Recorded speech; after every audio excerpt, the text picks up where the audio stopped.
So without further ado, I will start off with a really brief introduction of Aarti, today's speaker.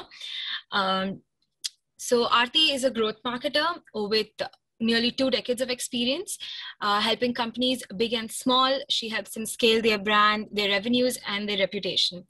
Technology and marketing form the cornerstone of Aarti's marketing philosophy, wherein the combination of science and creativity deliver tangible returns.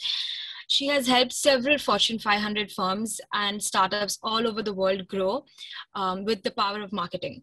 Aarti is a managing partner at Inception Business Services, a young and vibrant marketing services firm based out of Chennai and Gurgaon. An alumni of Indian School of Business, Hyderabad, Aarti enjoys coaching startups and SMEs on ROI-focused marketing to grow their revenues.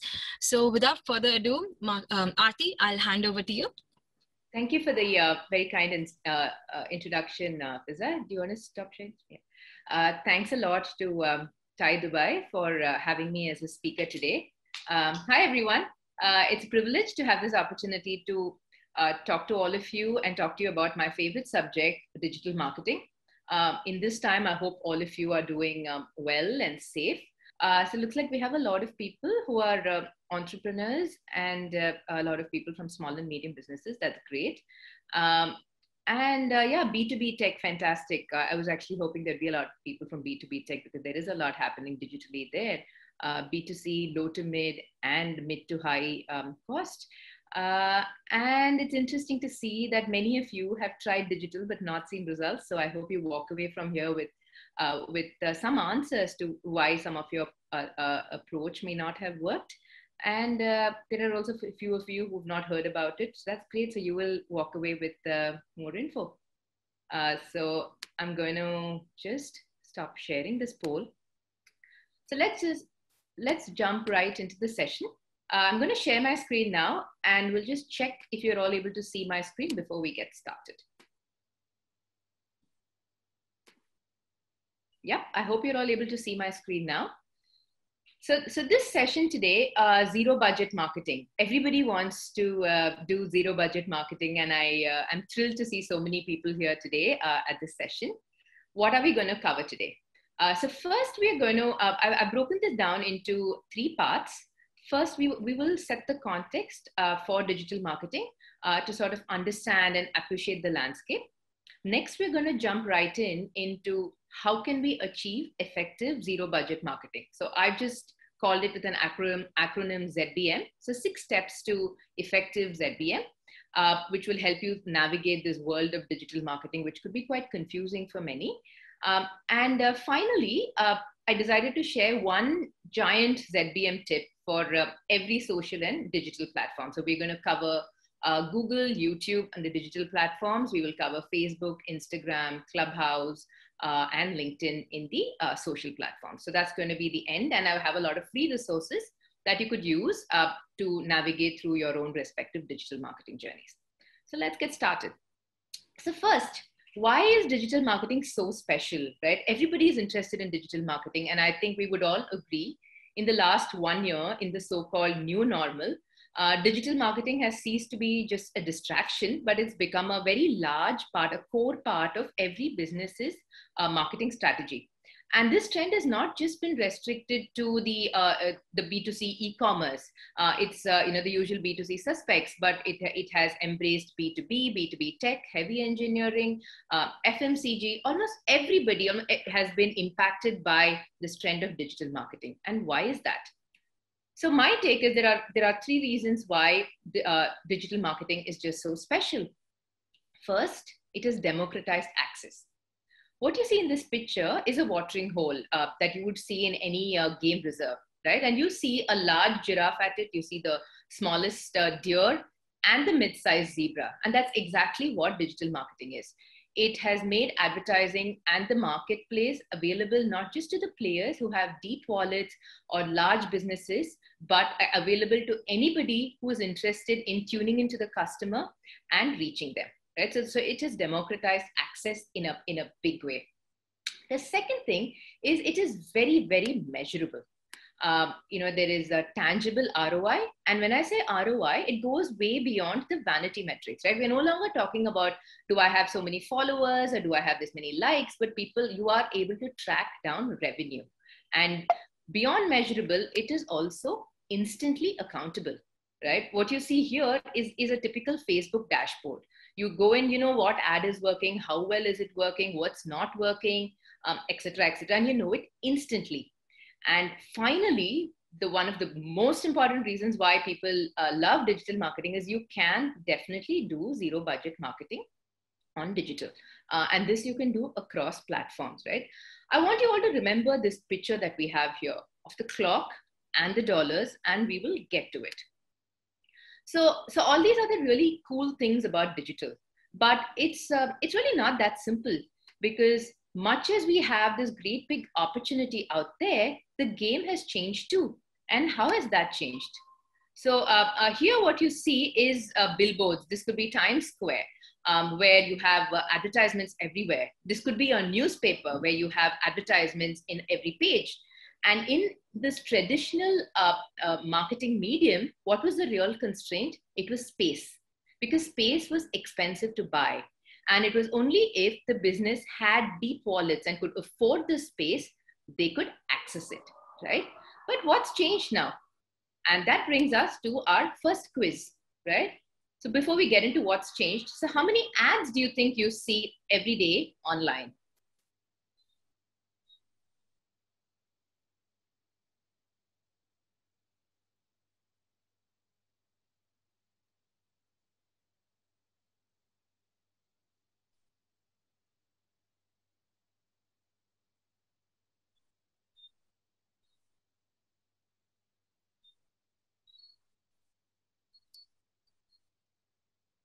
Super.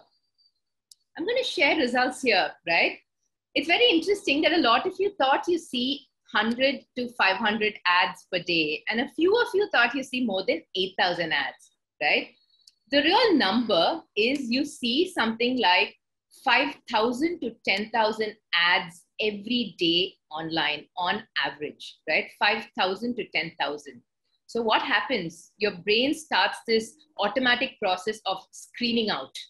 And when you start screening out, you're only going to be interested in those ads that are interesting to you, that engage you. So you're not going to notice most of these 10,000 ads that you see. So what becomes the real constraint? The real constraint is now attention, right? So the question here for us to talk about is, how do we get the attention of our audience with zero budget marketing, right? And now that brings us to this picture. Now you've all heard of this proverb, there is no free lunch, right? Yeah, of course, there is no free lunch on digital too. So what does that mean? It's the constant balance between time and money. So if you're not willing to spend the money, you need to spend the time. What do you need to spend the time on? On getting the attention of your audience, of your niche audience, for achieving zero budget marketing. So that brings us to the second part of my presentation, which is really 6 tangible steps towards zero budget marketing. Just a quick announcement here. I see a lot of you raising hands to ask questions. I will take all the questions, but that will be taken at the end of the session. What you can do is you will see a Q&A tab. Please put in your questions there. And if you notice that anybody else has asked the same question that you have, you could upvote it and that question would come right on top. Yeah. So please put in all your questions in the Q&A tab. I would get to it at the end. So let's jump right into the 6 steps towards ZBM. What's the first one? The first is to know your marketing goal. Very simple. Unless you know what you want to achieve, how are you going to go about doing it? So what are the broad marketing goals? So for this, let's understand the customer journey. So irrespective of what you're selling, it could be the fanciest tech, it could be a handbag, it could be a B2B product. Irrespective of what it is, every customer of yours goes through this journey across 3 distinct stages. Awareness, when they get to know about your product. Consideration, when they're actively evaluating your product against other alternatives, checking if the price is okay, if this has what you want, they're checking reviews. And then finally, decision, when they decide to take the plunge and buy your product. So in this, the customer moves from being a stranger to your brand all the way to being a promoter of your brand, right? So the goals are actually aligned to each of these three stages. So your first goal could be brand awareness. I want more people to know about me. If you could be a new brand in the market, you could have launched a new service line, you could have entered a new geography, or you could be going after a new customer segment. But any of this, the first goal that you may have is brand awareness. The second one, which is also very often a uniquely digital one, because digital marketing makes it so easy to do this, is the goal around the consideration stage, which is engagement. Again, over here, if you're an established brand offline and you want to leverage online to build deeper customer relationships, or you're a B2B brand where you know that your customer is researching, spends a lot of time evaluating options and researching the brand online, or if customer advocacy plays a big role for your product line, then engagement is something you would consider as your goal. And finally, this is the goal that we're all probably familiar with, lead generation. This is purchase, sales, inquiries, demos, free trials, all of this. So very often people get caught in having lead generation as the only goal. But the prudent thing to do is really think about what is your goal. Is it at the awareness stage, consideration stage, or at the decision stage? So step one, decide what your goal is. Step two, know your audience. Now, is your audience this crowd, which you see in the picture here, or is it that one person who stands out for you in the crowd, right? Because the larger your audience, the more money you need to digitally reach it. So you need to know who is your audience, focus on your customer and not on the crowd, which means find your niche. So how do you do this? Often brands think only about the buyer, right? The buyer is just one person in this hierarchy of people who could potentially be your audience online. You could have the user, you could have the influencer, right? Today, so much is happening through influencer marketing. You could have a recommender, the economic buyer, of course, or the decision maker. So it would be prudent for brands to think through this hierarchy of buyers or audience that you want to be focusing on and tailor your material to each of these. So let's take some examples here, right? Like let's assume we're a skincare brand. So it's a B2C lifestyle brand, right? So in this case, how would the hierarchy of buyers of audience work? So the decision maker, the economic buyer, and the user are probably the person who's going to use it, the man or the woman who's going to be using it based on the product. Now, who's the recommender? The recommender could be a dermatologist. It could be friends. It could be makeup and skincare influencers. Who could be an influencer? Again, these could be makeup and skincare influencers. This could be the product aggregators and e-com sites. There are products that sell only skincare and makeup products. So all of these could also be influencers. So there you go. So when you see digital, you really need to focus on all of these different people as your audience and not just the buyer. Let's take another example, art, right? So art is a slightly more expensive product. People are not going to just look at it and buy. They're going to think through it and research a lot more before they decide to buy. So again, over here, what could be your hierarchy of audience? It could be the decision maker is obviously the homeowner, or it could be the architect in some cases. The buyer would be the homeowner or the business owner if it's for a large office space, or it could be the art collector. The recommender, it could be curators, it could be architects, designers, collectors, influencers, right? You have these journalists, bloggers, publications, art awards, and then you have the user who's probably the business owner. So I hope you get the drift as to the kinds of audiences that you need to focus on when you're thinking digital. And similarly, when you think of a B2B online learning platform, in B2B, the number of decision makers actually becomes a lot more. So here again, you have a lot of people you need to consider as your audience, right? So let's come to a quick quiz now. If you're offering online classes for young children, who do you think are the recommenders? Can we have the quiz up, Fiza? Thank you. So you're offering online classes for young children. So who are the recommenders in this case? Fantastic. I'm going to end the poll now and share your results so you can all see it on your screen. So yeah, other moms are the biggest recommenders when it comes to young children and online classes. Tutors, of course. Celebrities. Yes, everybody remembers the celebrity who's talking about any product. Dads, of course, and kids and other kids, probably the older kids, right? So yeah, so that's how we need to think about the audience, right? Now moving on. So that was that. So moving on, But just knowing who your audience is not enough. The devil is always in the detail. And that brings us to the third point, right? Which is understanding your audience. So what you see in the picture here is the proverbial shrink couch. Your shrink gets into your head and knows everything about you, knows your fears, knows your motivation, your challenges, what makes you click, right? And that's exactly where you want to be with your audience as a brand owner. So what does it mean to understand your audience? Go beyond demographics. It's not just about the age and the gender and the location. Of course, that's important. You need to understand their needs, their behaviors. Are they online shoppers? What kind of music do they listen to? What kind of things do they read? Do they travel? What are their challenges? What are their worries? Who would they listen to? Who would be their influencers? And where do they search? Where do they seek information? Right? So this is the kind of information you would need to find out about your audience. Now, as a marketer, we put all of this information into this very fancy looking picture called an empathy map, right? Where we try to create an empathy map for each of the buyer personas, who's a fictional character, which is a description of your buyer. It's a collection of valuable insights into your buyer, which will help you sell your content better, right?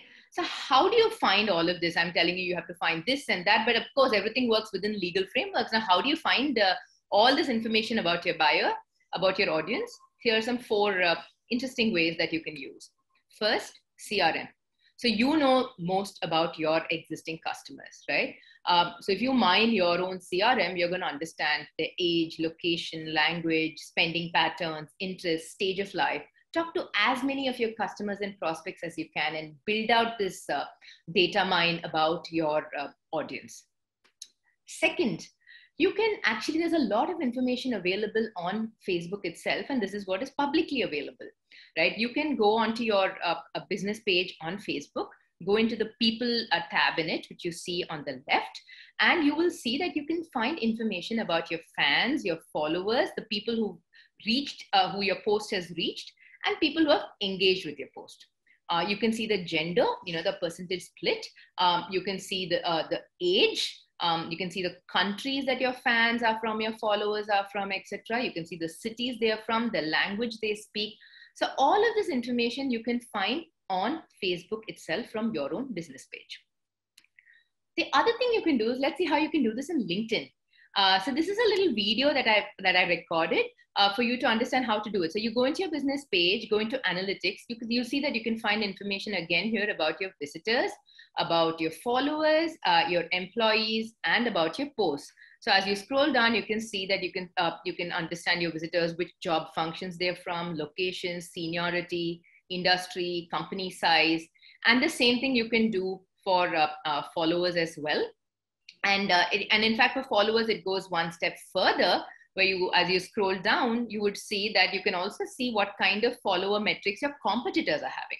So you add your companies that you want to track, and you're going to find all of this information, not just location, job function, etc., but also the kind of new followers that your competition is having, the kind of engagement rates they're having. So you're going to have all of this information easily available to you on LinkedIn. And also you will have employee advocacy numbers. Also, how many of your employees are engaging with your post, right? So this is all available information on LinkedIn, where again, you can add to your buyer persona, and then you can research competition. I've just linked one tool here, which is a free resource that Facebook Ads Library provides for you to check out what kind of ads competitors are running. But you could Google competitor keywords, see what's being bid. You could check other social media pages, see the kind of ads you're getting, so you know what competitors are doing, who they are targeting. And finally, you can study your own website analytics, right? This is again a very short video I have here. So for you can understand, you click on the audience link on your Google Analytics, go into audiences, and you will see that you get information not just on demographics, but you will also get information on interests. So there you see, you have age, gender, and all of the demographic information which is available, right? With the age split across different brackets. So this is again a free tool. So all you have to do is set up analytics on your website and you have access to it. And you can see the kind of interest that your audience displays, the kind of search behavior that they display. So all of this information is available free for you on Google Analytics. You can also see how they're moving through your website, the website navigation, where are they landing, which page are they going to. So you also get an idea of what they're interested in, right? So once you do all of this, this is how your audience persona should look. It's not just Kavita, the stay-at-home mom who's age 38, but what her business background is, her lifestyle is, her challenges and pain points are, where she goes for information. So all of this is what you need to create for your audience. Why? Because once you do this, you have all the ammunition you need to go out and get their attention, right? How do you get the attention?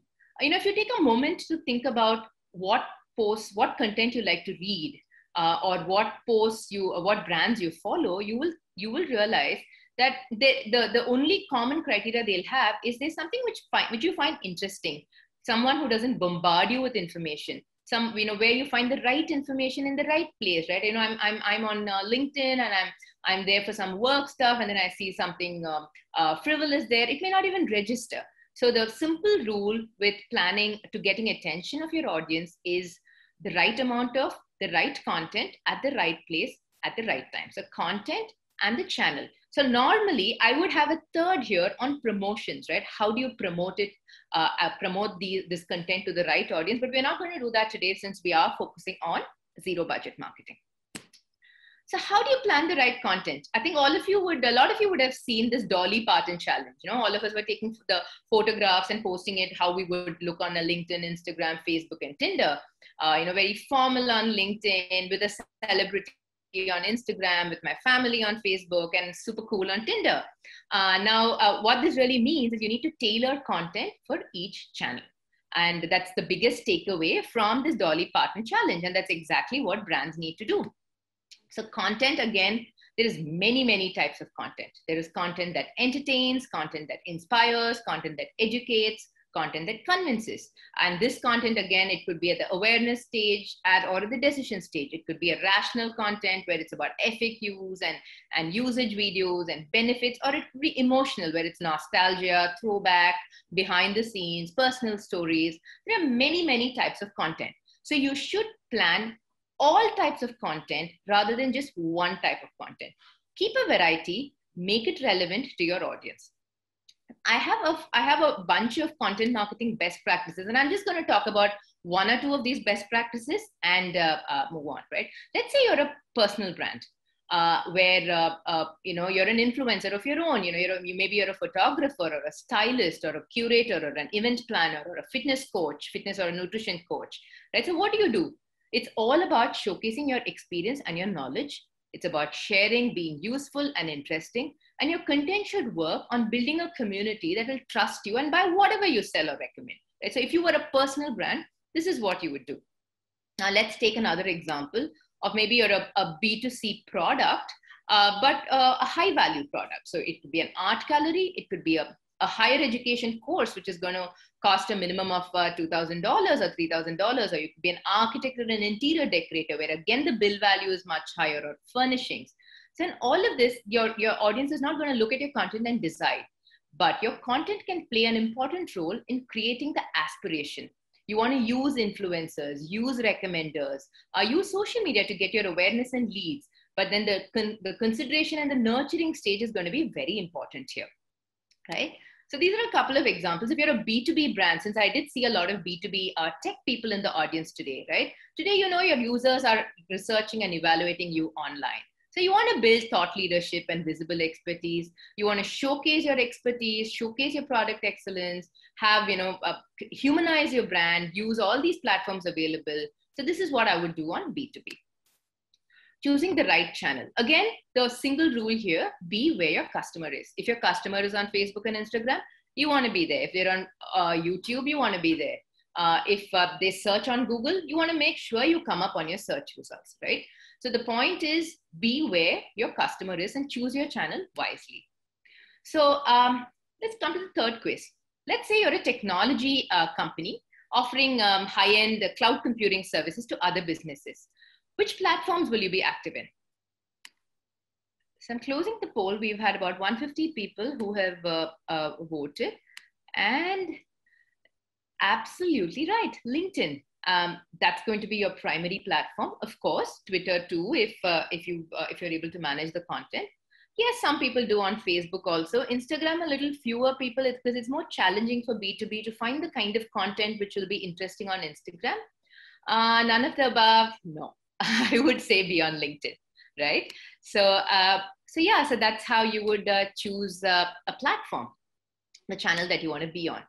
Then the fifth one is make it super easy to take action. Now, what do you see in the picture here? Now, when you line up to go to the billing counter to pay, on the way, you will see socks and scarves and headbands and rubber bands all hanging. And you just, without even thinking, you just add it to your cart, right? Because it's just so easy, and that's their intention. They want you to add to the bill value. And that's exactly what we want to do online too. Make it very easy for your audience to take action. And how do you do that?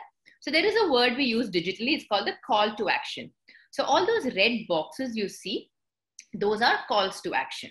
Instagram, for instance, provides you call to action as order food or calls. If you're a restaurant, a home delivery service, you want to use one of these. You can have a shop call to action if you've linked it to your shop. Then there's this other interesting feature called the link tree, where you want to share a whole bunch of links, right? What you see Colin O'Brady has done.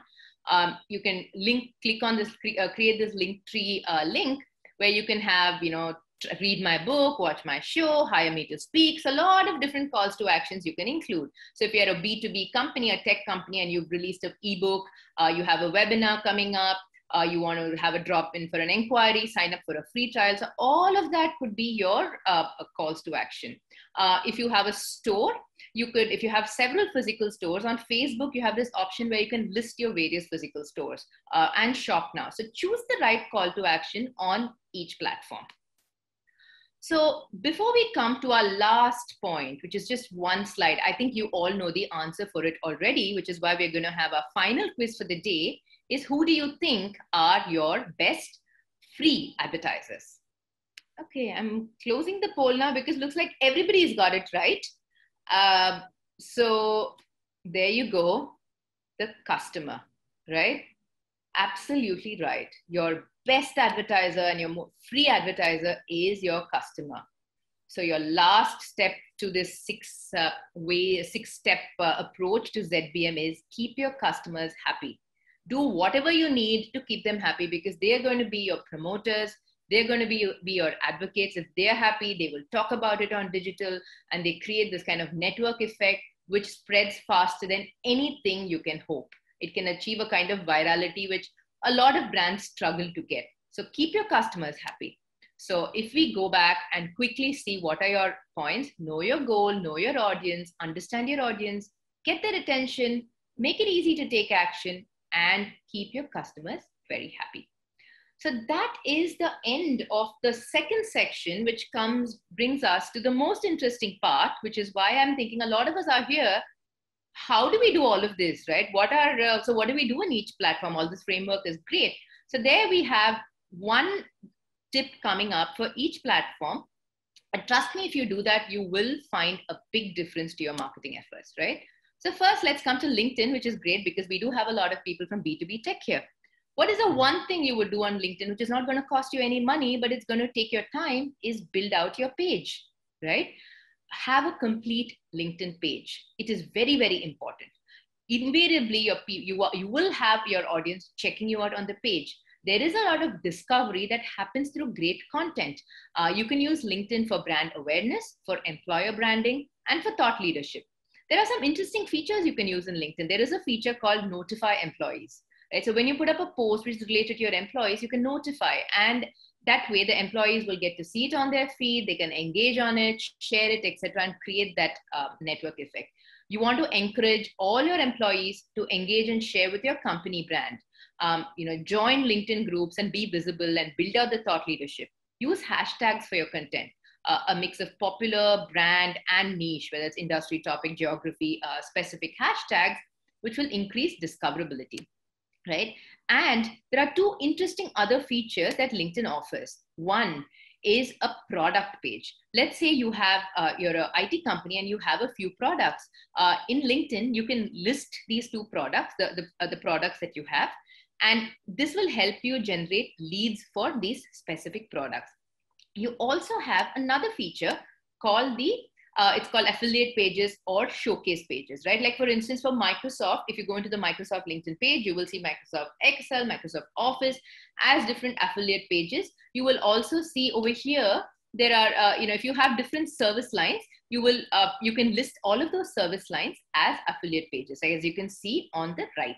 So make sure you list your affiliate pages, because as it helps you further educate your audience on specific service lines that you may have. So use showcase pages, use product pages, use your employees, notify them, involve them in this, and that's a lot that you can do with LinkedIn. Moving on to the next, Google, right? What do you do in Google? Google is the largest search engine and you don't want to ignore it. You want to focus on the Google My Business page, right? It is a free, easy to use tool. When I in the picture, you will see this little block, right? This rectangular block to which there's an arrow. That is basically a snippet from your Google business page coming up every time you search. Now your search engine values your the content that you put on your Google business page very, very high. Imagine the Google My Business page as a free mini website that you create on Google, where you can add your location, you can add a lot of information about your business, you can have your customers drop reviews, you can verify your business, timings, upcoming events, your own posts. So Google My Business page is like this mini website come social media platform where you can put all of this. And the great thing is when you put all of this and there is a search for keywords which your site is rich in, automatically your website is going to be given a lot of priority, because Google My Business page is ranked very, very high for search engine optimization. So if there is one thing you can do in Google, go today, set up your Google My Business page, update your profile photo, cover photo, put up any videos that you have, complete all the information. It's very, very, very easy to do. So make sure you do that on Google. Instagram. So yeah, we all know about posts and stories and all of that, but I'm going to talk about one feature which is reasonably new, the Reels. So on your Instagram page, you will see this kind of a logo which refers to Reels. What is a Reel? It's a 15-second video that stays in your tab forever. So it's not a story that comes and goes in 24 hours. You can use hashtags on your Reels. And the coolest part of Reels is when you search on Instagram, right? Your Instagram search automatically gives priority to Reels, right? So let's say I'm looking at table linen. You're going to hear a music, because I took a second to mute it before I started recording. So when I search for table linen, what you would see is you see that Reels has come right on top, right? You can see the same symbol here. It's come right on top. Now, the beauty of Reels is I click on it and you can you have options to save the reel. You see the save button here. I can share the reel with people. I don't even follow this page, but this has come up top on my search. And there are some super amazing editing tools that are available to use, right? So all of these are fantastic features of Reels. So this is again very easy to do, super user friendly, so it's not difficult at all. Then coming to Facebook. So let's talk about this other aspect on Facebook, which is free. Yeah, I know not too many things on Facebook are free, but this one is, which is the Facebook Marketplace, right? What is the Facebook Marketplace? It is a place, it's a free listing that is provided to all businesses and all Facebook users, where you can list whatever you want at whatever price you want.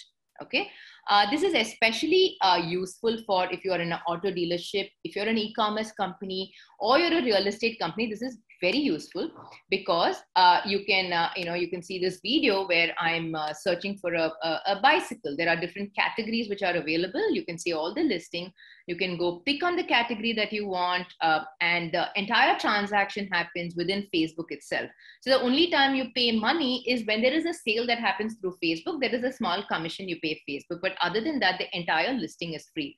The interesting thing is you can connect directly with your buyer. You can also make an offer and decide what's the price you want to engage at. This is a mobile friendly listing, and it's excellent awareness. Right? So there is so this is a very interesting thing that you can do. You can save it, look at it later. You can share it with a friend. This is again completely free to list. So you can, so you can play around with the marketplace. So what you should do is look for this logo in your Facebook feed.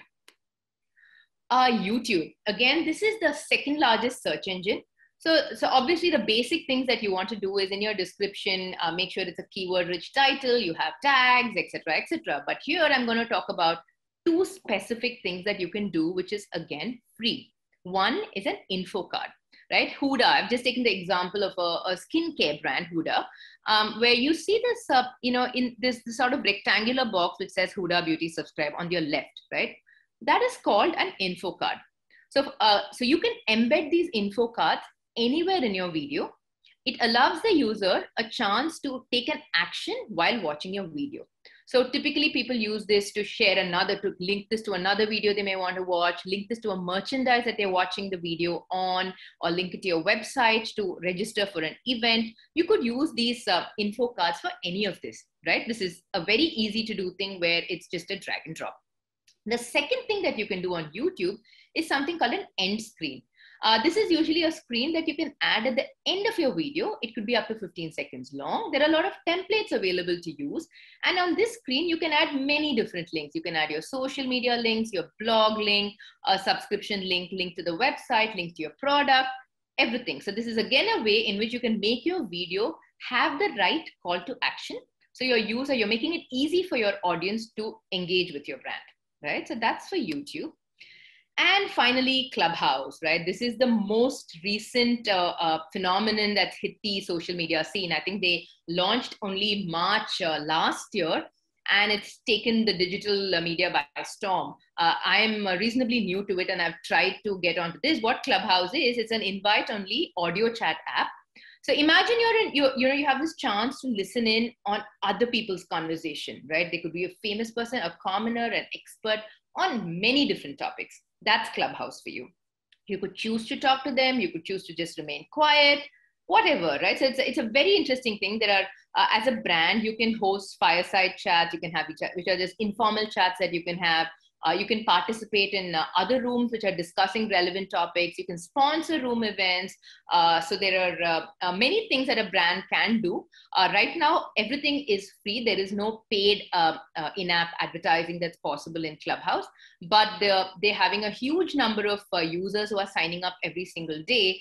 And in the picture, you see me, my attempt at being on Clubhouse. So this is something I'd encourage all of you to try. It's a very young and vibrant community that's just growing. You can make rookie errors here. It's very forgiving because everyone's new. So I would say definitely try Clubhouse, and all you need to do is just be yourself, be as genuine as human on Clubhouse, and you will get noticed. So I have shared with you a bunch of other free resources. Everyone asks me, how can I make creatives without a designer? There you go. How can I make great video editing without a video editing person? I have some resources listed here for you. How do you plan your keywords? So there are amazing tools available online, how to create emailers and landing pages without having a developer or without having to spend money. How to snoop on competition without hiring a detective. How to check your, what do you need to check when you create a Facebook audience, a free digital marketing tutorial, and a whole bunch of zero budget hacks that you can use to get attention of your audience. So I'm going to stop this here. And as I promised, I'm open to questions. Hi, Aarti. Can you hear me? Yeah. Yes. Yep. So it was an amazing session, very interesting. I loved it. So anyways, there's a lot of questions pouring in for you. So I'll start off with the first one. And it's right on top. So Ethan wants to know, as a marketing agency itself, how do you market your agency? As a marketing agency, it's actually one of those problems where I wish we marketed ourselves a lot more. But for us, what we are is we are in the knowledge industry. Right? So the best way to market yourself if you're in the knowledge industry is showcase your expertise. So the kind of marketing communication we would put out would be in the line of thought leadership, this event, which is a great marketing for a marketing agency, putting out content that talks about contextual things related to marketing and advertising. So basically, you need to be seen as an expert. seen as someone who's on top of the trends, because marketing is something that's changing very, very rapidly almost every day. So you just need to be out there, seen as a thought leader. That's how I would market. Okay, so the next question we have is by, forgive me for the pronunciations, Viral Pancholi. He wants to know, if the product/service is real estate, then how do you suggest to proceed? I don't understand the question. If the product is real estate, so how do you suggest to proceed? So in real estate is going to be one of those things where it falls into that category of expensive. So there is going to be a very long consideration stage. If you remember the user journey, the awareness, consideration, and decision, you could achieve awareness using digital media, through Google. A lot of people search on Google by listing on the various the various sites which are aggregators for real estate properties.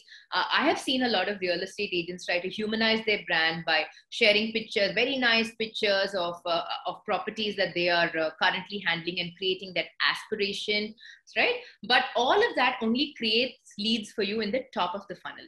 Now you need to work hard to convince them to move to up to the decision stage. And there is a point in time where the online hands off to offline, and it has to happen offline. Okay, so the next one, Sarvesh wants to know, any examples on insurance for a zero budget push? So for insurance, see, for instance, if you know your audience, we handle marketing for an insurance firm, a very large insurance firm in India. Right? There are a couple of interesting things you could do.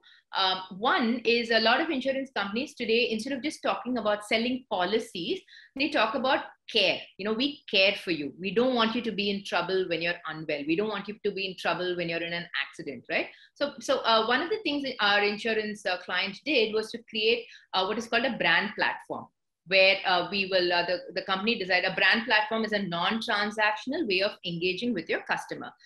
So they said, we will share blogs on how to be fit, on how to eat well, how to take care of your car.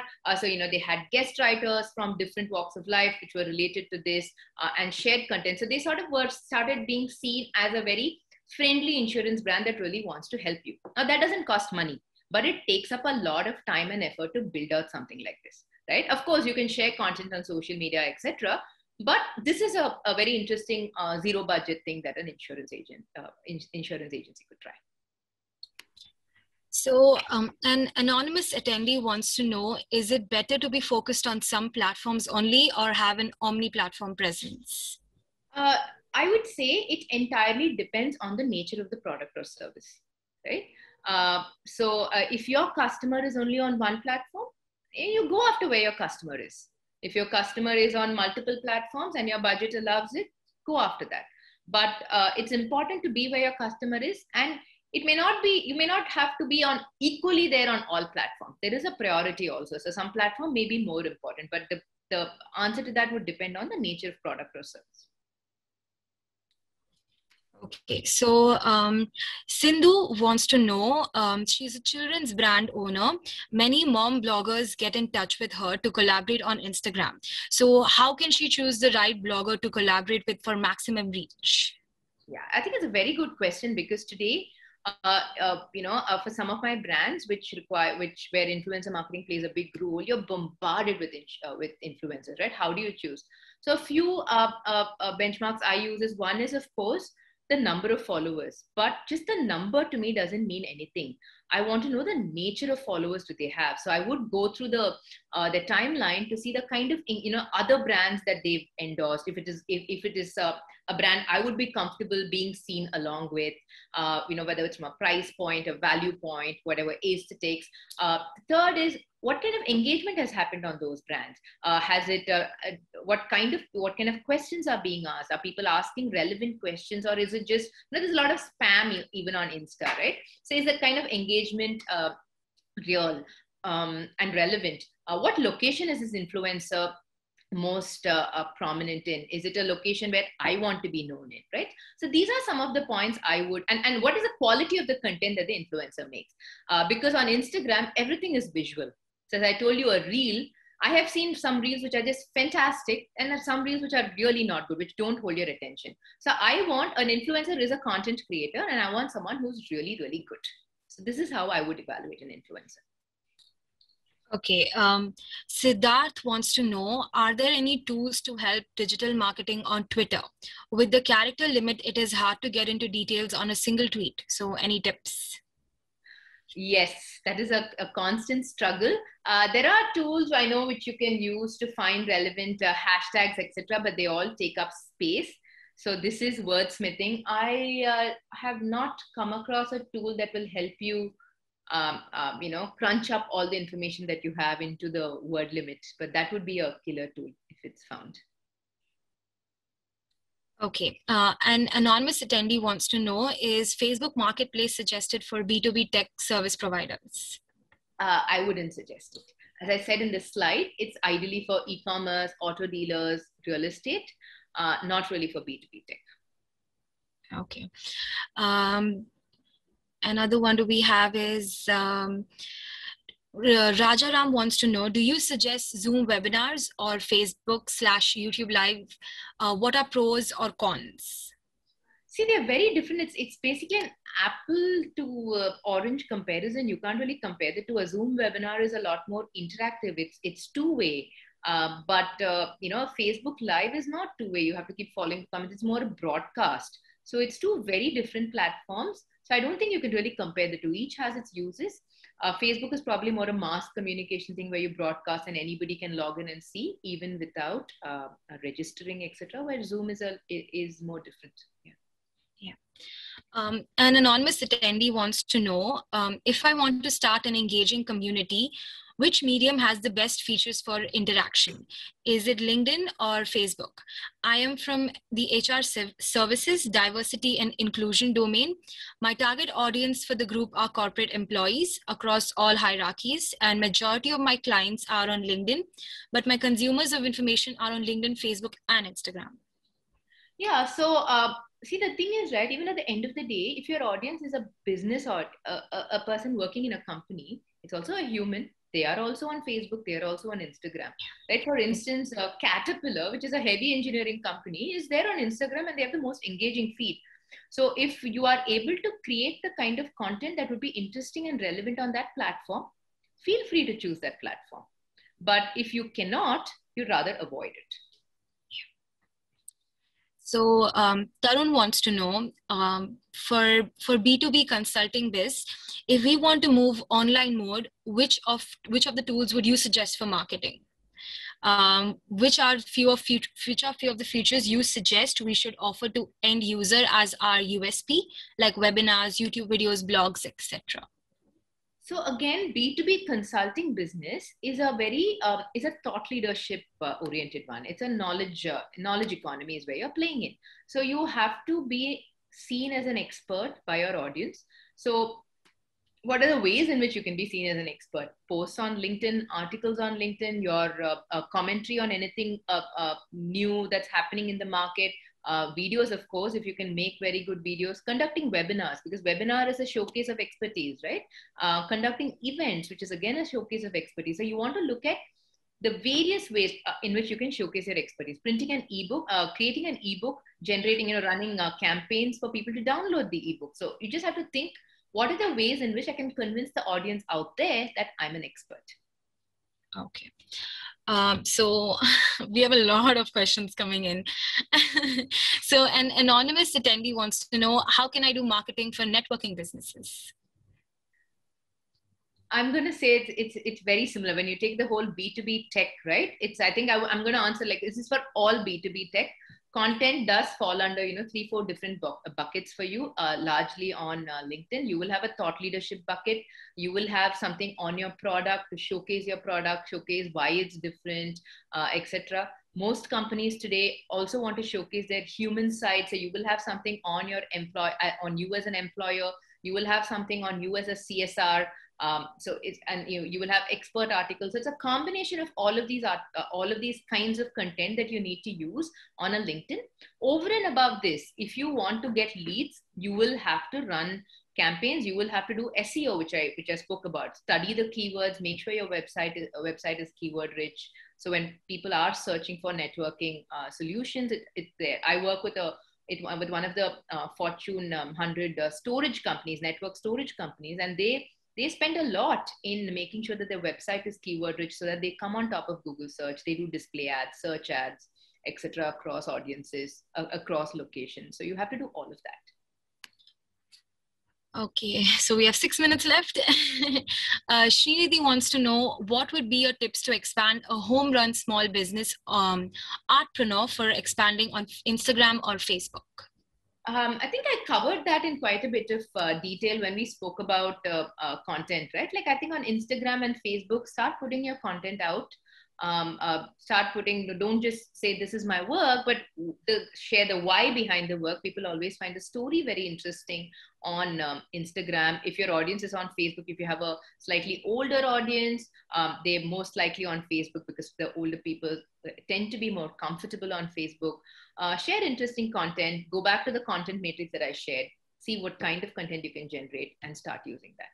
Because if you're into art, people will expect to see aesthetically very nice content. So make sure you do that. Okay, and then Ethan would want to know, in SEO, how do you suggest I improve backlinking to my brand? So backlinking is an ongoing activity, right? You will have to do it month on month. It's not a one-time activity. So you will have to have a dedicated person who's going around checking various links to your brand, relevant links to your brand, and constantly backlinking. So once you do the one-time SEO, which is basically the technical SEO and the on-page SEO, making sure things are indexed and have keywords, etc., then you move on to this backlinking stage. And over a period of time, you will start seeing results. Okay, so an anonymous attendee wants to know, how can I start being an influencer and build a community? 3 quick things I can do. Okay, 3 quick things you can do. First, make your Instagram account a business account so that it's public and anybody can follow you. The moment you create content regularly and make sure you create good content. I've seen so many people create very uninteresting content, right? Make sure you create excellent content because that is your weapon. And once you reach, let's say 6K to 10K followers, you do qualify as a micro influencer. Let brands know that you're an influencer. 3 tips. Okay. So Gayatri Nair wants to know, as an education brand, what kind of reels should I make? What kind of reels? Oh, there are so many varieties. There are so many types of reels that you can make. You could do behind, it depends on the kind of educational brand you are. Are you a university? Do you offer online courses? So depending on that, if you're in a university, I've seen like amazing behind the scene reels, campus reels, student life, what you can expect. There's a lot that you can do as reels. There's a lot of live footage that could be made into very nice reels. So I guess the question really goes back to, what is the one, what is the differentiator that you want to share, or what is the content that your audience is interested in? So it's sort of hard to answer too many examples. Very specific towards people. Yeah. So Shreya wants to know, what do you think are the future trends of marketing? What do I think? I think Clubhouse is going to be a big trend. It's going to be a matter of time before there is advertising happening in Clubhouse. I think there is going to be a lot more of B2B market digital spends happening on in the B2B side, because the customer is spending a lot of time online. He's become very comfortable researching online and evaluating options online. So the time they take to reach out to a salesperson has moved a lot further. So there's going to be a lot of B2B activity happening, which is going to mean a whole lot more of ad spends happening on Google. I think there is going to be a big increase in affiliate marketing, where other sites come up which are as important as a Google, where because a lot of content is being consumed online across many different platforms. Like for instance, in Shorts, right? There is so much of content being consumed. So there's going to be a lot of digital advertising is going to become more and more expensive. It's not going to remain cheap. So how would you change your marketing strategy when you are dealing with a sensitive space like mental health? It's a very good question. See, finally, if you stick to your basic rule that you're going to share what is useful and relevant to the customer, I think that holds good irrespective of what it is, right? We do work with a company which has created an app for mental well-being. So the way the content is created, even if let's say I'm not even doing mental health, let's say I'm a nutrition brand. The way I communicate, I have to remember that there could be a million people reading it, and it has to be sensitive to each and every one of their context. So so that is a plus and minus of digital. So whether I'm handling an insensitive issue or handling just a common issue, anything can flare up. So it is just about being very conscious about what mind space your audience is in. What could, words can be easily taken out of context. We have seen so many examples of that. So really, it's not just about mental health being the only thing where I would have to be sensitive. It's common for all product lines. Okay. Sai wants to know, for a startup to market a product which is already available in the market, but it's not very successful, how can we broadcast it? Is there any peculiar way to reach out? So it's already available in the market, but it is not... But not successful. Okay, so you want to first work on building the awareness, right? So obviously enough people don't know about it. I'm assuming that the product that you have is something people need, because that's the first thing. And unless someone needs your product, they're not even going to buy it. So assuming that your product is something people need and it's a good product, etc., you want more people to get to know your product. So you need to work on awareness. And only then you will have people coming into the top of the funnel and moving down further to make a purchase. So work on more people getting to know your brand. You go into promotions on Facebook and Instagram, promote for reach, which is a metric you use to track the number of people who your content has reached. If you have the budget, use display ads on Google. If Google is a platform your audience is in, I'm not aware what your product is. So do things which will give you the awareness, give you the reach, where more people get to know your brand. I'm going to come in here because we are over time and we have a lot of questions. We always make sure we start exactly on time and end exactly on time. And we've already crossed that time. So Aarti, I'm going to let you pick one last question and close the session because there's just too many. There's around 44 questions. There's a lot. Won't be able to cover it. Okay, I feel really bad that I'm not going to answer some of it and I'm just going to pick up one. Yeah, pick up the last question and then we'll close it. One second. We are getting requests. It's like a band. Please allow her to continue. I mean, I don't know where you stopped. So I'm finding it difficult to pick from here because I'm not sure at what point you took the last question. I was just going through it roughly, like just here and there, because it keeps coming in, and it keeps going up and down based on the reporting. Best platform to sell tea powder. You have your website, Amazon. Send people to your website through Instagram and Facebook and Google, if that's where they search. I'm having so many tea powder questions are there. There are actually a lot. Okay, so that's going to be your last question about tea powder. I didn't see that coming though. Yeah, there were 3 questions on tea powder. Okay, so let's close with that question. Okay. Thank you, everyone. Thank you so much, Aarti.